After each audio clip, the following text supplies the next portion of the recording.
What is going on, FA Nation? My name is Justin Fensterman, along with Jon Impemba, and it's time to talk some DFS NBA, a monster slate. J.I., how are you? You ready to crush it this evening? Yeah, man, it's a huge slate. A lot of injury news as well today, really opening up a lot of value, which is nice. Things that we're always certainly taking a look at on these large slates to try to help us spend up on some of the key players tonight, like a Russell Westbrook, like a Nikola Jokic, like a Steph Curry. It's a stars and scrubs night. I think that's the direction a lot of people are going to be going. So it should be pretty interesting. Yep. And before, and John, it's been a while since you and I have streamed together talking some DFS NBA. So I'm going to read down the laundry lists of injuries. And if there's any place you want to stop me, just feel free to stop me, man. It's a long list tonight, especially players who are out. Let's start with James Harden is going to be out. Same with Kawhi Leonard, Kevin Durant, and Paul George. Fred VanVleet as well. Kyle Lowry, Victor Oladipo, all out. Gary Trent Jr. is out. Kelly Oubre's out. PJ Washington as well. LaMarcus Aldridge is sitting. Daniel House Jr., Otto Porter, James Wiseman, Goran Dragic, he's going to be out. Serge Ibaka is out. Blake Griffin as well. DeAnthony Melton still out. Chioza is out. Sterling Brown is out. DeAndre Bembry is out. DJ Augustine and Dennis Smith Jr. And then we have some questionables and doubtful, including Jimmy Butler with an ankle, he's questionable. Lonzo Ball still with that hip, he's doubtful. Colin Sexton's questionable with the groin injury. Rashawn Holmes doubtful with that hammy. Darius Garland is questionable with an ankle injury. Buddy Hield was sick, missed his last game. He's questionable. Miles Turner, haven't seen an update on this, but last I saw, he is questionable with that ankle injury. Alexei Pokusevski is dealing with an arm injury, so he's questionable. Chuma Okeke with a hip is questionable. James Johnson with a wrist is questionable. Mo Bamba's questionable with a hip. And then there's Doug McDermott, John, questionable with an ankle. Did I miss anything? Fancy, yeah. Lou Dort just ruled out. Oh, man. Yeah. So Lou Dort is ruled out for tonight. Must have taken too many shots. Took 31 shots last night. Ruled out for tonight. Alexei Pokusevski. I think I nailed that name maybe correctly. He also ruled out for tonight. Miles Turner continues to be questionable. Dougie McDermott continues to be questionable. Those are the recent updates that came across right now. But of course, yeah, Lou Dort's a big one. I guess now we're going to be taking a look at who? Ty Jerome tonight for Theo Maladon, I guess would be Svi. Going to be looking at Svi as well, yeah. Yep, Svi's another good one. That's a monster bummer. I loved him tonight. Yeah, we may have had him in a lot of lines today, Fensty.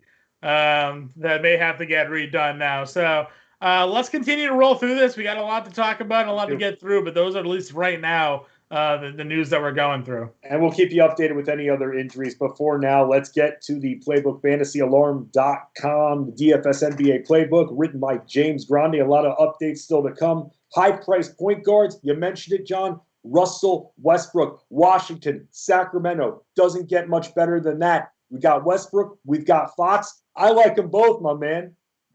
Yeah, I think that's the perfect game to stack, to be truthful with you. I mean, we're going to be looking at Westbrook going up against the Kings. He's got, triple doubles galore right now, regardless of whether or not Bradley Beal is in the lineup. And then you look at the way De'Aaron Fox has been playing lately. He's been playing out of his mind. We got, similar runs of production, over 50 fantasy points in the last game that he went and played. He's giving us, 45 to 50 seemingly on a night-to-night basis. The top tier of this point guard position, super interesting tonight because you have Westbrook, you have Fox, Steph Curry been playing out of his mind lately. And then we have Kyrie Irving tonight without James Harden, obviously without Kevin Durant. Irving is in an interesting spot, a tough matchup against Philly because Ben Simmons' defense is pretty elite, but that could keep draft percentage very low on him. And if you're looking for maybe a tournament pivot, Curry can go at 60, 70 fantasy points in his own right. So the top tier tonight, super loaded, a lot of talent there. Yeah, absolutely. And again, no Kelly Oubre in this one, so maybe a little bit more love for Curry. And Curry's had to carry the team on his back lately. So if you're looking at FanDuel, John, if we're spending up, are you looking at two of these four guys? Is it possible to go with one from the top two when it comes to price point and then someone from the 9K? Or is it just one of the four and that's what you're rolling with? So me personally, I'm looking at Westbrook just kind of in my lineups, and I think he's my core play of the group. I think everybody else is sort of a tournament pivot for me. It's not that I don't think they're viable in all formats. I like all of them, and if you definitely find yourself needing to save an extra couple, $100, or in this case, $1,000, if you're not playing Westbrook, you can go to Curry, go to Fox. I think I feel confident in that. But I'm looking to get Malachi Flynn in my lineup as my second point guard tonight on FanDuel, knowing that they're without Kyle Lowry, Fred VanVleet, Gary Trent now. It's just going to open up a lot of that front court production. We've seen a backcourt production rather. We've seen him come through time and time again. He played a boatload of minutes, and it's a great matchup against San Antonio. We love attacking guard position going up against San Antonio. So, and Flynn is still cheap. They're not touching his price point. He's $5,500 on DraftKings, $5,300 on FanDuel. So for me, I'm like locking in Westbrook. I'm locking in Flynn. I'm moving on to the other positions.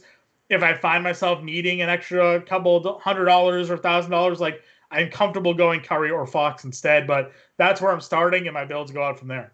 Yeah, I'm looking in GPPs at Reggie Jackson as well, who I'm thinking is going to be going 30-plus tonight in his game. Also, a little revenge narrative. I know we like that here when talking some DFS NBA. Let's talk about the shooting guard spot, because when I was making the starting five earlier, which you could get on the site right now, the video, 5 players you like for the DFS slate. How do you ignore this price point, John? I know he's been underwhelming, but Bradley Beal going up against the Kings, you talk about bounce back sub 9K, man. I'm too attracted to that. Well, that's where it is, right? It's a price point play at this point.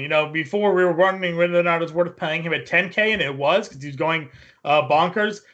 But the production has been down a little bit, and in a sense, like that could be a bit worrisome. But as the number continues to fall, and you got the great matchup, like I see why you want to put him in your lineup. And like I said, he did go for at least 50 DraftKings points the other night. So getting him at under 9K, getting 50 fantasy points is paying off that value. 6x. Pretty much return at where he is.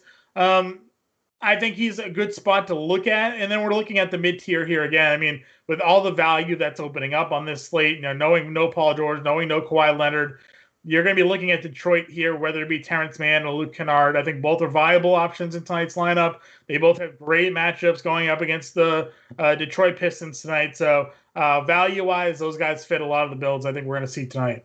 So let's talk about Toronto for a second here when it comes to their value, because they're going to have some tremendous value. You mentioned Malachi Flynn. Now, when you're looking at someone like a Watson, is that someone else that you're considering? Because we're going to look at some serious value on the Raptors, especially with those guard forwards.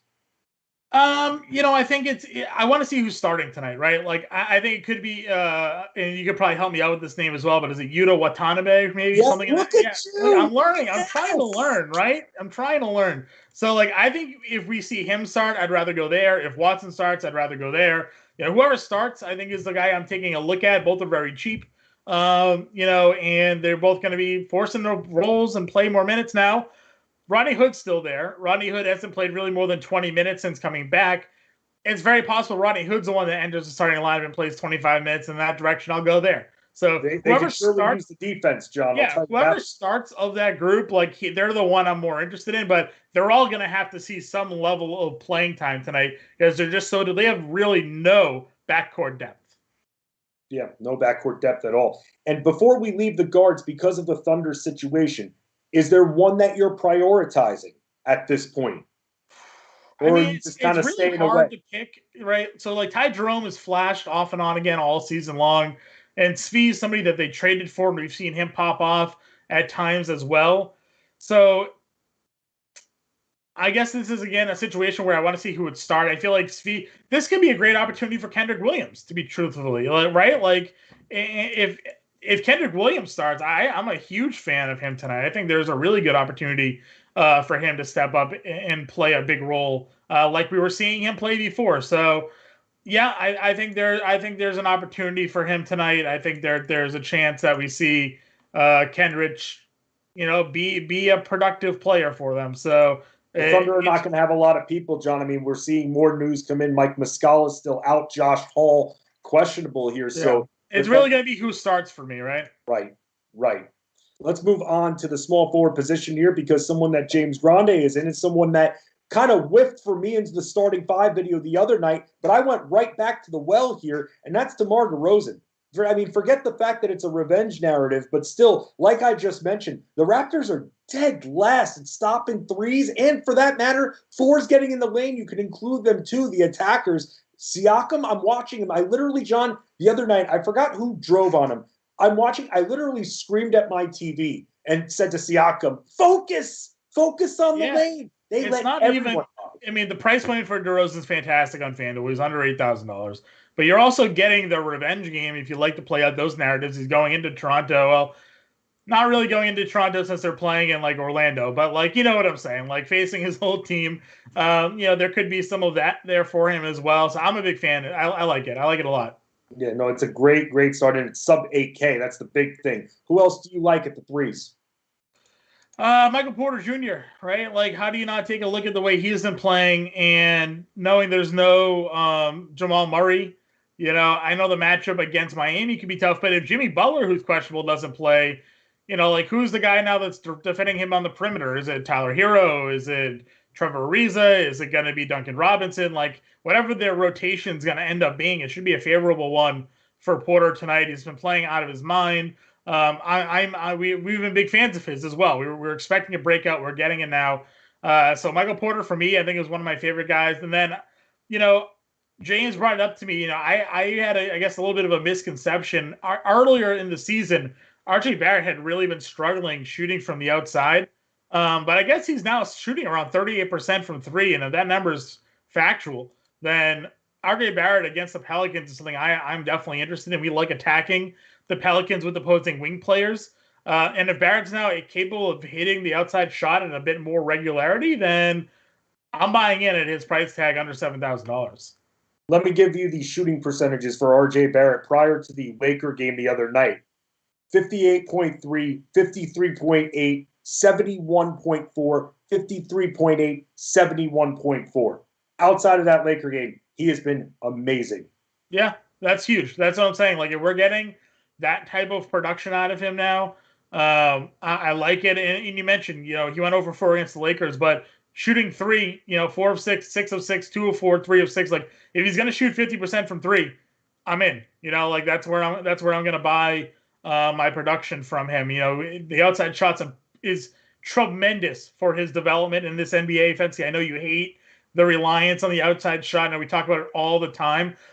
But he doesn't have to be an outside shooter, but he has to be a threat from the outside. His game is still slashing, getting to the rim. Like, that's still his game. But if he can knock down and be a 40% three-point shooter, it's going to change his entire spectrum of skill set, in my opinion. I think that's why we're seeing huge games out of him lately, Lakers game aside. So I'm willing to jump back in with some RJ Barrett tonight going up against Pelicans. And he's not shooting too much. He's taking 4 to 6 shots from downtown. So that's what I'm saying, right? Like, yeah, he's not jacking 10, right? Like, he's not, he's shooting 4 to 6 and he's making 50% of them. You just have to be a threat from out there, because then you can drive. If you show you can start hitting them, teams are going to have to respect your up fake, your plays on the perimeter, and you can dribble drive to the rim from there and get defenders off balance a little bit, because those times where you do pull up and take the shot, if you're hitting it down, they can't be planted waiting for you to drive on them. So I like his development here. It's been tremendous. So I'm a big fan. Definitely. Let's go cross town here and talk about another swingman that's going to be in a big position, and that's with the Nets having players out. Joe Harris at tremendous value, especially on FanDuel, John. I know, again, with the Sixers, they're not the easiest when it comes to defense, but Simmons is going to have enough to handle with Kyrie Irving. So I feel like Harris is going to be able to take advantage a little bit more and see higher percentage shots. Yeah, Harris should be fine. Like you mentioned, with Kyrie having to be guarded by Simmons, most likely it should be a good spot for Harris here. I think both he and someone we didn't talk about, I think Bruce Brown, Landry Shamet, those guys are all going to be valuable tonight. Chris Joe is out. Tyler Johnson's out. We know there's no James Harden, Kevin Durant, so that rotation's getting shorter. LaMarcus Aldridge and Blake Griffin also out tonight. So, there's not a ton of depth available to them. So those guys that are already in the rotation should only increase that run there for them. What about Jeff Green? Yeah, listen, I think Papa Jeff should be in the lineup. He might even start tonight, truthfully. So be on the lookout for how that works. We're not at power forward yet or center, but Nicholas Claxton is a guy that I've been a big fan of as a GPP dart throw. I think he's somebody that could find some value tonight. He played 20 minutes the other night. DeAndre Jordan's out of their rotation. They just signed Elise Johnson again, but he only played 9 minutes. So I think Jeff Green and Nicholas Claxton could be front court plays for them tonight. Some news that I just saw come out here from Cleveland. Kevin Love, Matthew Dellavedova will be on a minutes limit tonight. And we got 30 minutes out of Love the other day, but Jared Allen and Larry Nance are both active tonight. So it's going to be interesting to see where Love fits in the rotation. He had been starting at center, and I don't see him starting at center, obviously, with Jared Allen available. He moves the power forward. They have a lot of power forwards there. So I could see him moving back down to that 23 to 25-minute role. How are you handling Cleveland overall tonight, being that we're seeing Nance again, we're seeing Allen again? Is this just a night where we become spectators just to see how the minutes falling out? Because there are a lot of guys involved. It is. I don't think I'm touching the front court too much. Maybe Jared Allen I can trust a bit more. But he is coming off a long miss due to concussion. So, likely you're gonna avoid that. But we're also looking in their backcourt. Sexton and Garland are both game time decisions tonight. Right. So, here's an update. Khem Birch starting tonight for Toronto. Wow. So that's something to certainly take a peek at. When it comes to lineup and roster construction, Khem Birch starting. Wow, that's another one right there. Yeah. So we're looking at value. And so does that mean Boucher doesn't start? Does that mean they're not benching Siakam, or are they going to bench Anunoby? Well, I'm going to say, or do they just play big? Do they move Anunoby to shooting guard? Do they play Siakam at the 3? Do they play Birch at the 4? You know, with Trent, Lowry, and Van Vliet all out, that might be the way to go. Right, just play big. They're running out of options. Right. So they really are. Let's talk about one of the options that is going to be in, at least for now. And this is someone I was talking to you about before. And that's because I really don't believe in the Spurs interior defense. I think Pascal Siakam is going to be all over them tonight, especially with the guys out as well. I think it's a pretty safe play. Yeah, this is what we're looking for, right? We're looking for high usage players in spots where they're just going to be fed the basketball. So Siakam, I think, is in a great spot tonight to go ahead and take advantage of San Antonio. Like you mentioned, their front court is average. I do like Jakob Poeltl a lot. But Rudy Gay, Keldon Johnson, whoever they have at power forward, it's not really too intimidating there. So Siakam's fine. James has Randall in his playbook tonight. A little revenge going up against the Pelicans. I love that the assists have been up for Randall lately. I think that's key because he doesn't give us a lot of blocks or steals. Right. I am a bit surprised James left out Ingram and Zion from his playbook. Now, I know he talks a lot about he hates going against the Knicks, but with Lonzo Ball out, the last 2 games for Brandon Ingram, 7 assists and 8 assists, and he's sort of taking on that sort of point guard role. I'm a big fan of Brandon Ingram tonight. I think Ingram is in a really good spot. I understand the low game total, pace, and defense for the Knicks, but for me, I still think that they're gonna, he's still gonna be able to get his. So you don't think Archie Barrett is seasoned enough to contain him yet? No, and it's just a usage thing, and like I said, more so the ball's in his hands a lot more. It's the secondary stats, right? He's no longer, if he doesn't get 25. He's only going to give you 5 or 6 rebounds and 2 assists. He's not going to get there. So, but now he's giving you rebounds, but the assists are huge for his fantasy floor. So if he's going to continue to get that type of production and sort of run the offense, I think Ingram deserves to be in the conversation. So I'm going to ask you this then. Who do you like better, Zion or Julius Randle? I couldn't decide between the two because even though we don't like to attack the Knicks, we love attacking the Knicks front court. Yeah. And that's all that Zion does. So between the two, what do you like better? Yeah, I'm still going Zion. And this is a discussion James and I had on the podcast today. I was team Pelicans. I liked Ingram and Zion, and I get the whole argument against going against the Knicks. But to me, it just feels like those are 2 players that, rarely, even in bad matchups, have bad games, right? There's just so much of the offensive focus on them and through them that they just get their stats. And Zion lately has been giving us across the board production, which has been fantastic. So I'm going with both of those guys. Anyone from Charlotte that you like with PJ Washington out, along with some of the other forwards and guards? Yeah, Miles Bridges, Jalen McDaniels, both of those guys need to be in the conversation. And on FanDuel, we're looking at Terry Rozier at $6,900. I know we didn't talk about him at point guard, but $6,900. He's probable to play today. under 7K for him, I think is a great mid-tier option if you're looking for GPPs. But Jalen McDaniels, Miles Bridges, two guys that I think we should be running it back with. Yes, and I know sometimes we can't always rely on probable, but I thought I saw something come across that says he is officially available. Yeah, so even better. Let's talk about the center position, the final position, John, because what direction do we go with?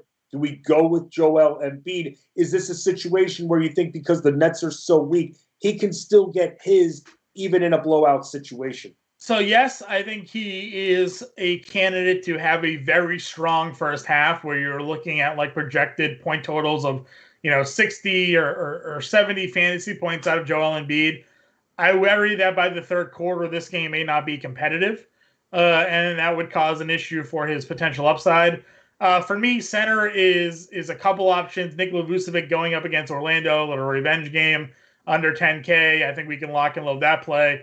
And then the way Jonas Valanciunas has been playing lately, I mean, just 15 straight double-doubles. He's given us over 30 minutes now in 3 straight games, 19 actual points in 5 straight.